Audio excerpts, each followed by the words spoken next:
What's happening, guys? Finally we have it to the public, the all-new iPhone 11, iPhone 11 Pro and iPhone 11 Pro Max. Today we are going to unbox the white color variant. I'm sure you must have seen the green and the gold color all over YouTube. Now this is the best iPhone in the world at this moment, the iPhone 11 Pro Max. What a weird name, by the way. This year, Apple has mainly focused on the cameras on their new iPhones. Apart from the cameras, there are some minor changes. Now because of that, I'm skipping the iPhone this year, but thanks to my friend who just got the iPhone 11 Pro Max. So in this video, I'll be unboxing his iPhone and get to know more about it. So without wasting any time, let's start the video. But before I start, kindly subscribe to my channel and also hit the bell icon so you will get notified every time I post a new video. This is the 64GB base variant. I think Apple should just start making 128GB base model for this price point. So the box is in all classic black color with the iPhone picture and the choice of color you choose on the top. On the side you have the text also written in the white color. I guess if you buy the green or the black variant, you will have the text in the same color. So let's unwrap the box and see what's inside the box. So this is the all new iPhone Pro Max. Awesome. The white color looks quite impressive. The best thing about it is the matte finish at the back. You have the silver stainless steel on the side, just like the last year models. Now let's keep the phone aside and see what's inside the box. So here's the cool thing. Finally, Apple has listened, and here is the debut of 18-watt fast charger inside the box. But since the battery of this iPhone is almost 4000 mAh, so we will have to wait and see how long it will take to charge the iPhone. The standard headphones and also debuting the new USB Type-C to Lightning connector. But why not a full USB Type-C cable, Apple? Probably courage, I guess. But you do get the full USB Type-C cable with your new MacBook Pro or the new iPad Pros. For some reason, Apple is skipping for this year's iPhone, hopefully next year. So that's all what you get out of the box. There is some paperwork also, which I think few of us is gonna read. Now let's see the phone itself and set it up for the first time. I have to say it looks absolutely incredible and stunning from the back. The mix of matte back and the shiny camera cutout is a good combination. But I also have to say that the camera cutout doesn't look that great. It's a huge square design. It might be one of the best camera in terms of the usage, but in terms of the design, it's a bit awkward. I think there is already a lot of criticism in the social media for this design choice by Apple. But I'm sure in terms of the quality of the pictures and video, this is going to be extremely high quality. Apple has included a much stronger glass on the front and the back, and it does feel strong in the hands. And I do believe that is going to be very durable in case of small drops. Also, the phone is slightly heavier and thicker in the hands because of the bigger battery, but I'm not complaining because who doesn't want a better battery life on their smartphones? Also, one minor thing I've noticed that the Apple logo has been shifted to the center now. Now let's see it from the front side.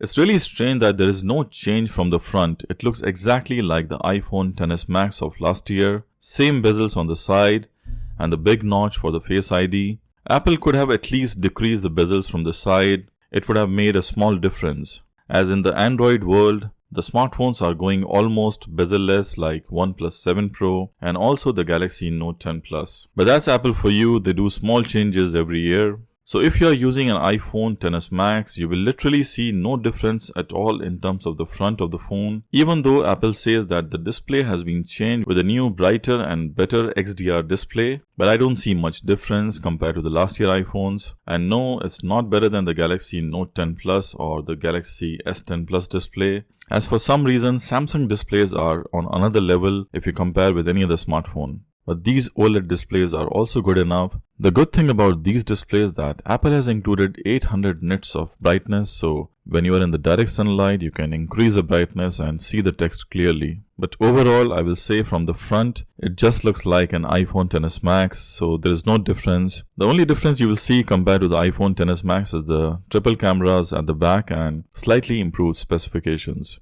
Now in terms of the design, it has the same silent and ring switch on the left with the volume up and down buttons. At the bottom it has the old Lightning connector with the main microphone and also the stereo speakers which supports Dolby Atmos this year and slightly improved sound quality over the last year. There is nothing on the top and the power and the SIM tray on the right. Also the secondary speaker and the microphone are in the notch compartment. Now let's talk about the main highlight of this smartphone or this year's smartphone is the camera, or I should say cameras. You have 12 megapixel camera on the front. It allows you to shoot wide angle photos and videos, which is good. 4K 60 30 frames per second, which is awesome for the front camera, and also slow fees or slow motion videos from the front camera. On the rear, it has 12 megapixel triple camera setup of wide, ultra wide and telephoto, and debuting for the first time on an iPhone the night mode feature, which was much needed, I think. Also, as per Apple, the main camera will get a diffusion mode which will capture the best image, as it will use the Neuro engine for the photos for the first time, and also it does have the smart HDR which we have seen in the last year iPhones.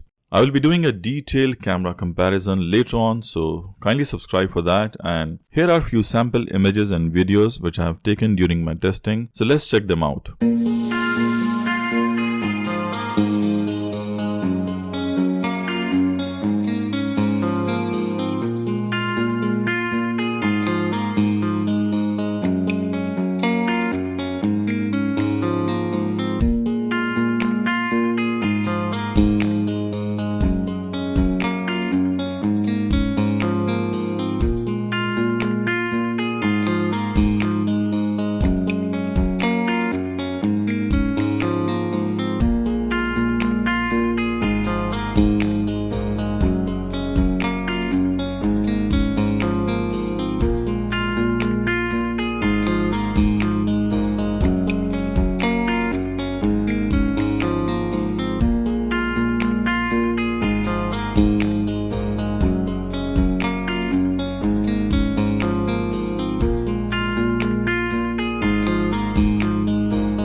This is the 4K video in iPhone 11 Pro Max and the iPhone 10. For some reason I feel that the 11 Pro Max has kind of yellowish tint,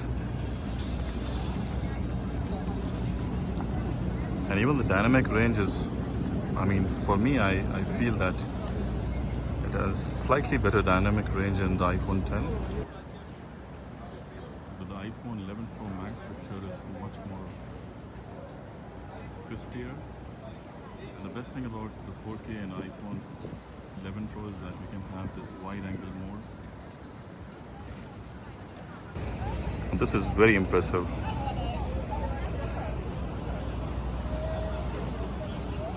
So you don't need any GoPro now.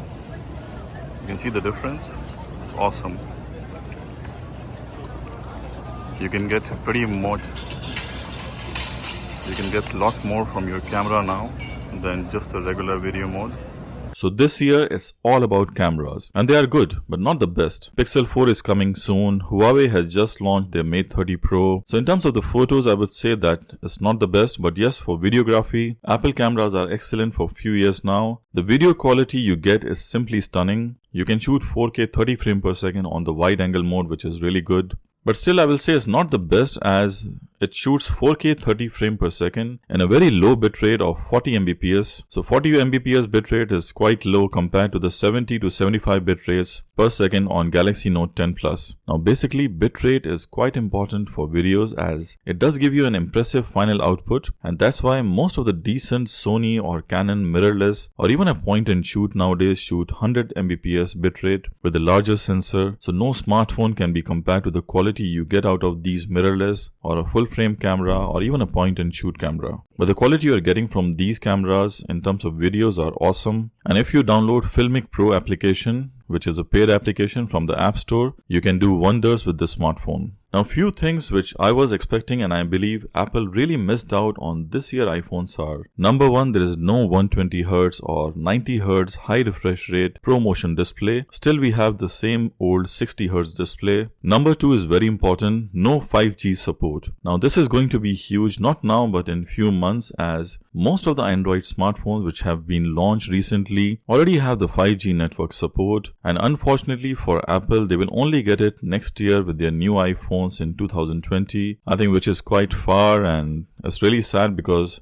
of their issues with Qualcomm. Now this is really sad for the iPhone users for this year, because Apple had some issues with Qualcomm, and because of that they had to delay their 5G network support. The only saving grace I can say is that these new iPhones will have Wi-Fi 6 enabled, so the Wi-Fi speed is going to be slightly better than the older phones. But yes, no 5G support on the latest iPhones is really gonna hurt a lot of people, because even though the iPhones will have the best specifications, but in terms of the speed, you cannot match with the 5G network. I remember the time when 4G was launched, nobody wanted to use a 3G smartphone, so I think this is going to be a cause of concern for a lot of people, because all the new Android smartphones will have the 5G network support, and in terms of download and upload speed they will be incredible. Number 3, I will say, is despite of keeping the name Pro, still it has just 4 GB of RAM, as Apple believes it's more than enough for their iPhones because they control the hardware and the software. When you compare with Android smartphones, you have Note 10 with 12 GB support. There is OnePlus 7 Pro already with 12 GB support, and I'm sure in future we will see a lot of Android smartphones coming up with 16 GB of RAM. So Apple believes 4 GB of RAM is more than enough for multitasking, but I don't think it's a pro feature. They should have included more RAM. I think they should have included 6 GB of RAM at least, but with just 4 GB of RAM, it's difficult to call these iPhones Pro. Number 4 is the design. I think it's quite dated now, where most of the Android smartphones are trying to give you a full screen display and almost no bezels with an on-screen fingerprint sensor. It's difficult to understand why Apple is still adamant with the old big notch adjustable design, and quite difficult to understand when they have the best engineers to easily give an on-screen fingerprint function, which is going to be quite secure, and also you don't have to look awkwardly to unlock your iPhones. Number 5 is the USB Type-C cable. When Apple can give it on their new iPads and the new MacBook Pros, why can't we have it on a $1,000 iPhone which Apple is calling a Pro? I think Apple should have included a full USB Type-C cable with their new Pro models so that you can easily connect with any USB Type-C device. Number 6 is the reverse wireless charging. Now with almost 4000 mAh battery, Apple could have included this feature so that you can easily charge any wireless charging device. I believe these are all Pro features Apple should have included in their new iPhone Pro models, but without these features, it's difficult to call them Pro. I would say these are more like a Plus version. Now number 7 is nitpicking. Some people might also not like that Apple has removed the 3D touch feature in their new iPhones. It's good to have that amazing feature, and I personally like that feature in iPhone 10, but unfortunately you will not get it with iPhone 11 Pro Max. And also the name, I mean, Apple could just make it a simple name rather than these big huge names. But on the brighter side, you do get an A13 Bionic chip, which is a very advanced chip, 4 GB of RAM, and Apple is known for its performance and the speed. With a new chip, expect a fast and stable performance, also a great gaming performance, with better frame rates than any other Android smartphone. I think these new iPhones get the highest score in Geekbench benchmark, and even the A12 Bionic chip on the last year iPhone still rank very high in the Geekbench. And definitely the cameras. They are really impressive, and especially the video cameras. They are the main USP or the main highlight of this year's smartphones, and I have to say the quality of pictures and videos are quite impressive. Also, the speakers are a little bit better than last year. The sound quality has been enhanced with the Dolby Atmos support.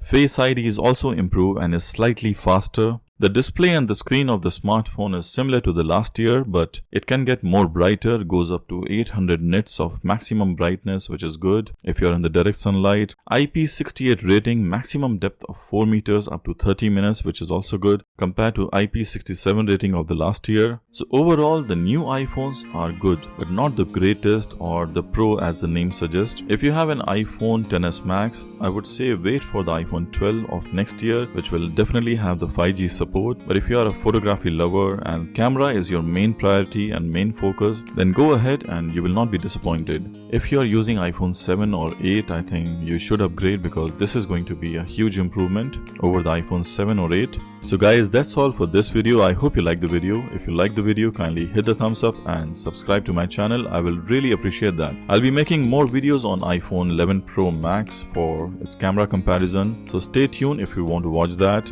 See you soon in my next video. Till then, goodbye and peace out. I hope you enjoyed the video. If you like the video, kindly hit the thumbs up and subscribe to my channel. I will really appreciate that. Also click on the notification icon, the bell icon, so you'll constantly get updated with my new videos. Thank you for watching and see you in my next video. Till then, goodbye.